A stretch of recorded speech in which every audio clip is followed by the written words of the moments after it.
कल से महारैली होने वाली है, किस तरह से आप आह्वान करेंगे, क्या उम्मीद है? देखिए, शहीद स्मारक पे हमें लगातार 24वां दिन और इस आंदोलन की शुरुआत हुए 28 दिन से ज़्यादा का समय हो गया प्रेस कॉन्फ्रेंस के बाद। बीच में हमने डेफर किया था जब ऑपरेशन शुरू हुआ था।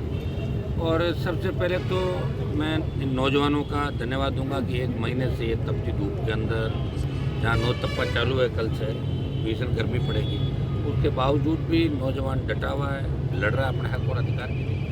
और इस आंदोलन का कल हम बड़ी रैली के रूप में एक दिन हमने गिरफ्तारी का कार्यक्रम रखा, सरकार की आंखें खुले, 100 लोगों ने गिरफ्तारी दी। और कल 1 लाख जवान राजधानी में जुटेगा। आर पार की लड़ाई का ऐलान हमने किया है। मानसरोवर बीटी रोड के सामने हाउसिंग बोर्ड का मैदान है, जब पार्टी स्थापना 29 अक्टूबर 2018 में करी थी, उसी मैदान से कलम, ललकार, हुंकार, आक्रोश रैली इसको नाम दिया। आक्रोश राजस्थान का नौजवान आक्रोश के अंदर है। और देखिए, आप राजस्थान की सड़कों पे भूचाल आ गया। आज से ही राजस्थान की सड़कों से नौजवान रवाना हो गए निकल के, सारे अपने अपने साधनों से आ रहे हैं। और ये पहली मेरी रैली होगी जिसमें मैं राजस्थान के किसी कोने में नहीं गया। नौजवान कह रहे हैं कि आप हनुमान जी बात संघर्ष करें, हम खुद आएंगे और दिल्ली तक इस बात को पहुँचाएंगे। मैं केवड़ीलाल जी मीणा से कहना चाहूँगा, मैं आमंत्रण दे रहा हूँ केवड़ीलाल जी को मीडिया के माध्यम से। आप आमंत्रित हैं डॉक्टर साहब, क्योंकि आप जब कल धरने पे आए उस समय मैं था नहीं यहाँ पे, मैं रैली की तैयारियों में था, मैं थोड़ा लेट हो गया था। कल आप आके जो मैसेज दे के गए, ये राजस्थान का नौजवान चाहता है कि डॉक्टर साहब रैली में क्यों नहीं आए, रैली में आ जाएँ।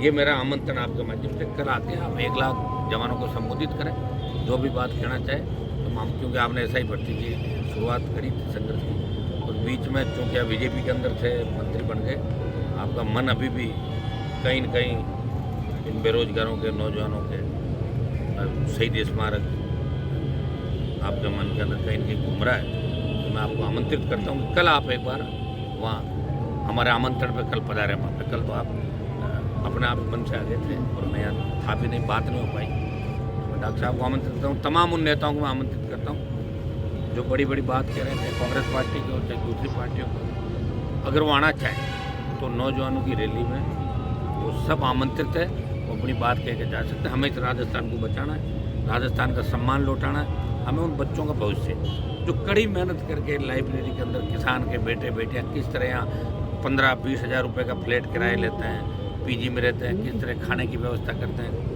15-15, 18 घंटे पढ़ के वो सोचते हैं हमारी पढ़ाई से ही हम अधिकारी बनेंगे। तो फिर पता लगता है पेपर लीक हो गया। भोजनलाल सरकार के अंदर पेपर, जेटीए के अंदर तो OMR सीट का ही गड़बड़ जाल हो गया पूरा, सीट पर दस्तखत नहीं थे।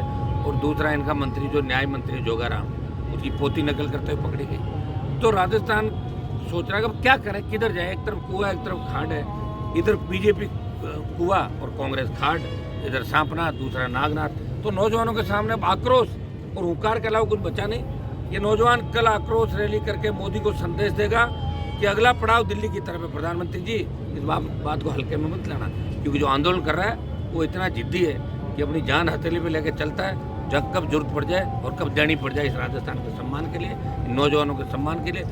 तमाम जो फर्जी भर्तियाँ हुई, पेपर लीक की जो घटनाएं हुई, रीट लेवल फर्स्ट के अंदर कांग्रेसी नेताओं के हिसाब से नाम आए, इन सब की पोल हम खोलेंगे। और कल हमारी ऐतिहासिक रैली मानसरोवर के अंदर होगी।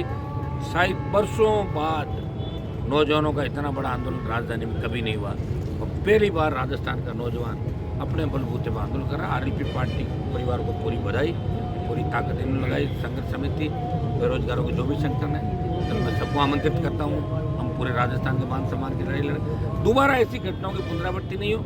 पेपर माफिया का इलाज हो, जिससे प्रधानमंत्री ने जब यहाँ 23 के चुनाव के अंदर आए तो बोले कि मैं पाताल से भी ढूंढ निकालूंगा पेपर माफिया को। हाँ, मोदी जी स्पीड में चलते चलते 80 से 200 पे चले जाती गाड़ी उनकी, ज़्यादा बोल देते हैं। रगों में खून की जगह सिंदूर की बात भी कर दी। ये सही है, सिंदूर हमारी मान मर्यादा, नारी का सम्मान है, और सिंदूर उजाड़ा आतंकियों ने, और आपने ऑपरेशन सिंदूर किया। लेकिन रगों में सिंदूर नहीं बहेगा, रगों में तो खून ही बहेगा। तो ये जिस तरह के भाषण दे रहे हैं यहाँ, बेरोजगारी, महंगाई, अमेरिका द्वारा सीजफायर की घोषणा, इसके बारे में बीकानेर का जो बॉर्डर के इलाके, इनका कहना था कि हमने ऑपरेशन सिंदूर किया, बॉर्डर पे हम सभा करें बीकानेर के अंदर, ये मैसेज देने के लिए वो आए। तो अमेरिका के बारे में 2 शब्द बोलते हैं ये देश का नौजवान चाहता था। पेपर लीक माफिया को पकड़ने के लिए बोलते और बात करते। आज मुझे कोई कह रहा था कि भजन लाल से कल वो नाराज थे, जैसे उनके चेहरे की हवाइयाँ उड़ रही थी भजन लाल जी की वहाँ पर। कुछ अधिकारियों से भी नाराजगी जाहिर की होगी प्रधानमंत्री ने, क्योंकि प्रधानमंत्री को भी पता है एक बार अगर सत्ता चली गई तो फिर कैसे दिन आ जाते पूर्व प्रधानमंत्री में, जानते वो अच्छी तरह से जानते हैं, वो इसी जगह रहे। और इन्होंने ईडी सीबीआई सबके भेजे, तो लोग तो इंतजार कर रहे हैं एक बार ये हटे और फिर इनको भी वहाँ ला के खड़ा करें। पहले तो भुगतभोगी कई मामलों के अंदर गुजरात में सीएम थे। तो हमारी प्रधानमंत्री से भी मांग है कि समय रहते आप इनका फन कुचलें, पेपर माफिया का, दूसरे माफिया का, और आप नहीं कुचल रहे हो इसका मतलब भजन लाल जी पूरी तरीके से मिले हुए कांग्रेस पार्टी से। जिस तरह वसुंधरा गहलोत का गठबंधन था, भजन और कांग्रेस का गठबंधन हो गया, एक दूसरे के पापों में पर्दा डालने लग गए और एडजस्टमेंट आपस में हो गया। ये मैसेज राजस्थान के जवानों के अंदर जा रहा और राजस्थान के हर वर्ग और हर समाज के अंदर जा रहा। अब तो नौजवान कह रहा है कि पढ़ के भी क्या करेंगे, दूसरा काम करो, पढ़ाई छोड़ दो, तो बिजनेस कर लेंगे, पेपर लीक हो जाएगा, करेंगे क्या फिर बताओ। यहाँ जिस तरह राजस्थान में ऑनलाइन गेमिंग, नशा, पेपर लीक, फर्जी डिग्री, अपराध, महिलाओं पर अत्याचार बढ़े, शर्म आने लग गई कि राजस्थान का कहते हो, कहाँ के रहने वालों को राजस्थान के, अरे यार आप कोई डिग्री दिला दो ना, हमारे इधर तो बंद हो गई। तो शर्म हो रही थी हमारे को कि हम राजस्थान उस राजस्थान में बैठे हैं और कुछ कर नहीं पा रहे, इसलिए हमने सड़क का रास्ता चुना। और कल आर पार की लड़ाई है और कल तय कर देंगे कि या तो सरकार ताकतवर है, नौजवानों को अपना भेज देगी, या नौजवान ताकतवर है, सरकार को झुका के अपने हकों पर जिन जिन मुद्दों को लेकर हम कर रहे हैं सरकार से ऐलान करवा। लेकिन जिस तरह से आपने एक मैसेज भी दिया है कि युवाओं को जात पात के नाम पर लड़ाने का प्रयास है, बांटने का भी प्रयास है, वो तो करेंगे, हमेशा ही हुआ है, तो आज से नहीं। ये तो सृष्टि जब से बनी तब से हमारा युवा बढ़ता जा रहा है, युवा पता नहीं कब समझदार बनेगा। राजस्थान में कोई ऐसी क्रांति नहीं है नौजवानों की। कितने लोग इकट्ठे होंगे? चैलेंज मानते हैं कल की रैली को भी? मेरे लिए तो इससे आप अंदाज लगा रहे हैं कि मैं शहीद स्मारक से हिला नहीं, कहीं भी ये अपील करने नहीं गया कि आप रैली में आओ, और कल अपने अपने मन चाह रहे इस गर्मी मारे, तो अंदाज लगाओ कि अगर मैं कह दूँ